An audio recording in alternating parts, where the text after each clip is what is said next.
Hi. Okay, so today is the demo for how to do the chin-up bar with the resistant bands.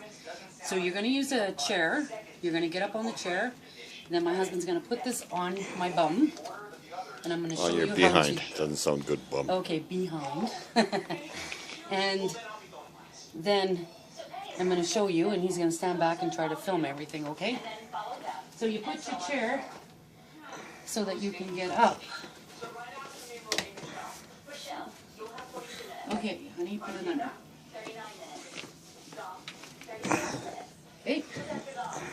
So you grab the inside rails. Can you stand back a little bit so you can get more of a view? So the rubber bands are assisting my weight. I'm going straight down and then up.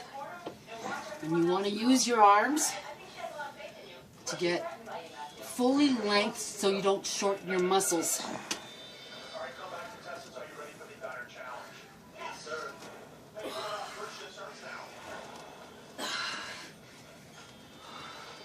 Stretch them out, that'll support your weight, and up.